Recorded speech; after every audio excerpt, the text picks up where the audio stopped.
There are thousands of ghost stories, tales of suffering, loss, and rejection. Into a few intrude the living. Welcome to MojoPlays, and today we're counting down our picks for the 10 weirdest PS2 horror games. For this list, we'll be looking at some of the most bizarre and off-kilter horror offerings on PlayStation's beloved second console. So be sure to step out of the shadows and let us know in the comment section which horror games on the PS2 you think are the strangest. Before we begin, we publish new content all week long, so be sure to subscribe and ring the bell to be notified about our latest videos. Silent Hill Shattered Memories. Yes? The new patient is here. They're early.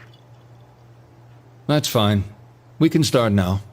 While many, if not most, Silent Hill games could be considered weird, it's Shattered Memories that truly takes the icy cold cake.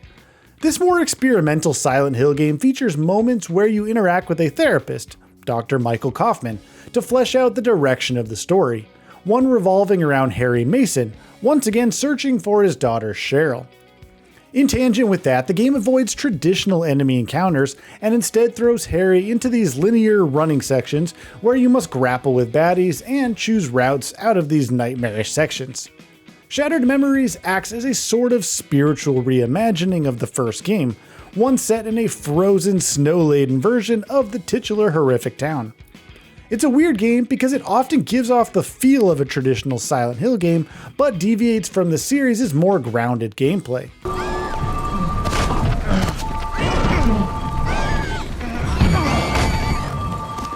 Kuon.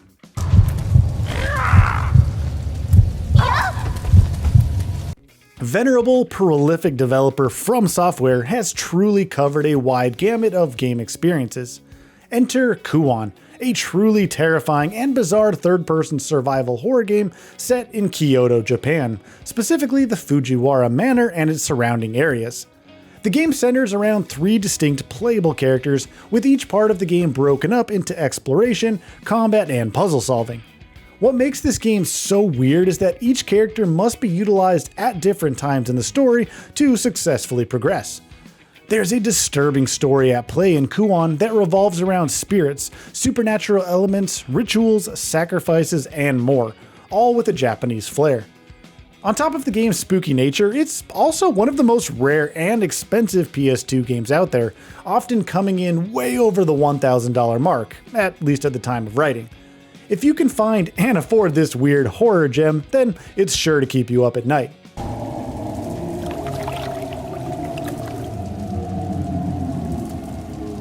Fatal Frame.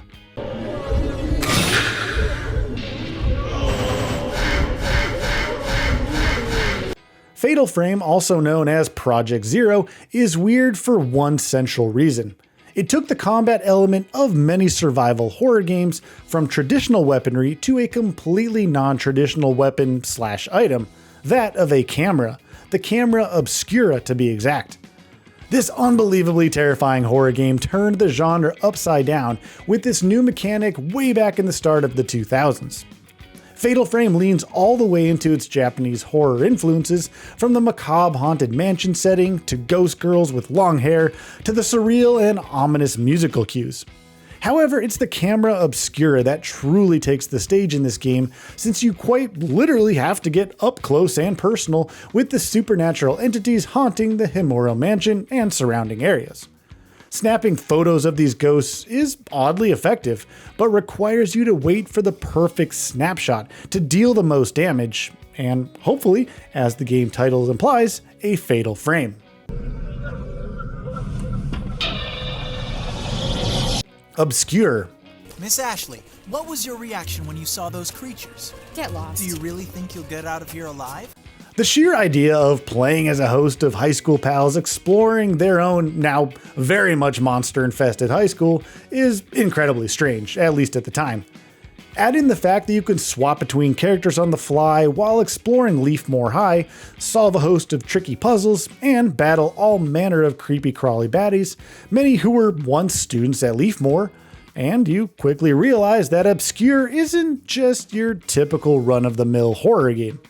Yes, there is a strong amount of cringeworthy moments in this game, from the stilted dialogue and campy jokes, but these factors add to the uncanniness and weirdness of the game. Back on the PS2, it wasn't often that you could find a couch co-op horror experience, but Obscure offered up just that for those who wanted to share the academic horror together.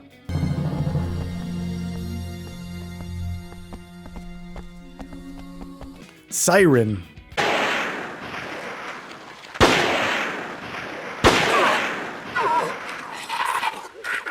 Siren, also known as Forbidden Siren, proves that the PS2 horror game catalog is brimming with weirdness. Siren takes place in a fictional Japanese town where a group of strangers seemingly share a unique ability, that of sightjacking.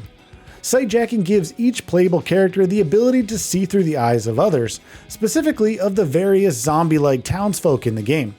This, in turn, helps with moving about stealthily, eavesdropping, and learning enemy patterns, since, well, the combat isn't all that great in this game.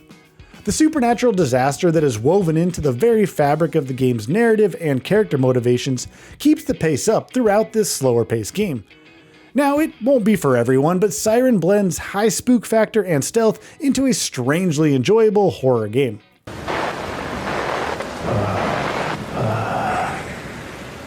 Primal. Scree, what's with the glowing stuff? It happens when I'm close to stone figures. Primal is a bonkers PS2 horror game that most certainly leans into action and adventuring more so than outright scares. However, it's in the game's story, characters, imagery, and ambiance where things get pretty creepy. I mean, heck, you play as a character named Jennifer who just wants to find her boyfriend, but does so by searching through various demonic realms. You know, normal stuff.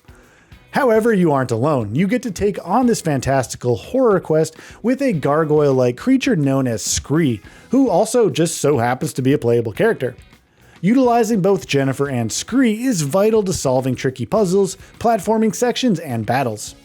Interestingly, Jennifer is able to take on various primal-like demonic powers to aid her in her quest, with her appearance very much showing these changes. The game certainly isn't all that polished, and there's a strange feeling of fantasy that permeates the game world, but being able to play as Scree, who, by the way, is actually invincible, opens up new gameplay options, whereas Jennifer explores about and pummels baddies like most other action horror titles. Cool. Cool! Just wait till you see me do it. Shadow Hearts.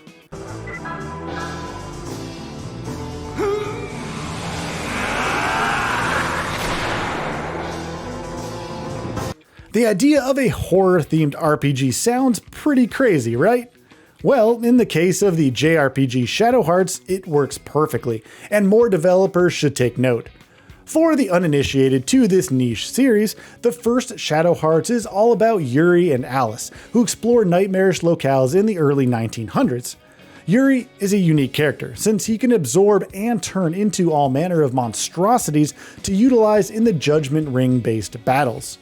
These turn-based battles utilize a ring system where you must line up a spinning arrow over points on the Judgment Ring to dictate the power of certain actions. The horror in this game comes from the myriad supernatural elements that revolve around various specters, monsters, and even divine beings. Heck, there's even a central location that Yuri returns to that is known as the Graveyard. While the sequels to this game, Covenant and From the New World, ditched the horror elements, they at least retained the quirky characters, alternate history settings, and Judgment Ring battles.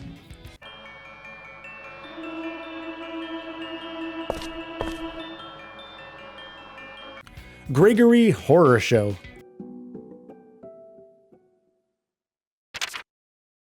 Well then, I guess it's about time I made the rounds of the hotel. This Japan and Europe exclusive PS2 horror adjacent game definitely fits the weird moniker.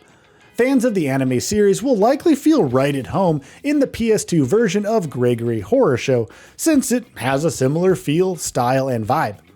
What's most interesting about this strange game is that it blends mystery, stealth, and survival elements together, where your character must explore and learn the patterns of Gregory House, the hotel you find yourself in after getting lost in a deep fog. The name of the game here is spying on and sneaking around hotel guests in order to obtain their soul bottles. The game and hotel will open up further for more exploration as you gather more bottled souls and interact with more guests. Now, it's a bizarre premise for a game, and while it isn't outwardly scary, it's more uncanny and bewildering, again, especially for fans of the anime. Running and hiding is certainly an option in this game, but playing things stealthy can mean the difference between success or failure. After all, it's Death, who you meet in a dream, who tasks you with this bonkers quest. Just beware of Nico Zombie's true intentions. This what you're talking about?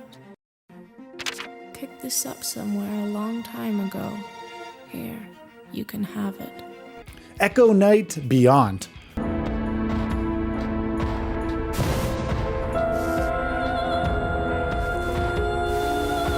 One of the truly weirdest horror games just so happens to also delve into the sci-fi arena. Echo Night Beyond might have one of the craziest opening premises of a game. You see, this sci-fi ghost story quite literally involved a honeymoon to the actual moon. Given that it's a horror game, you can bet your bottom dollar that things don't go quite as planned. And you guessed it, you get stranded on a creepy space station to fend for yourself, off to find your missing spouse.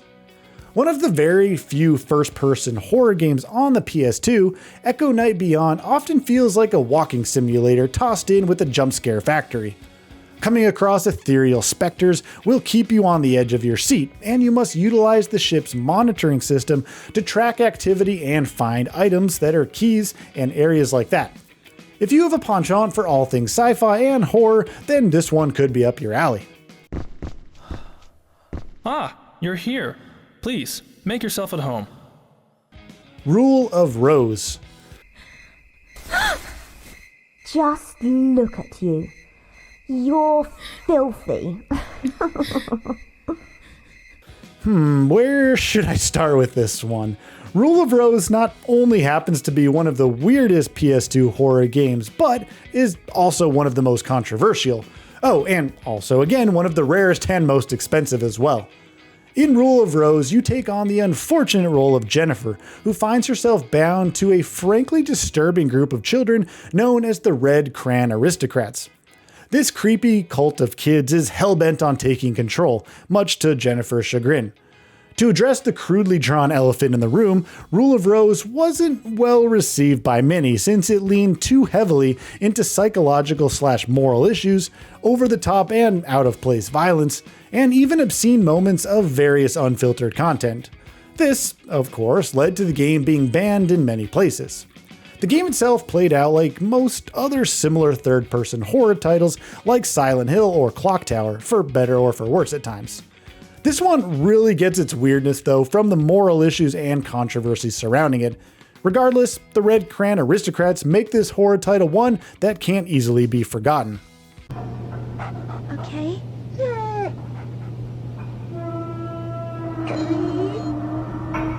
Do you agree with our picks? Check out this other recent clip from MojoPlays, and be sure to subscribe and ring the bell to be notified about our latest videos.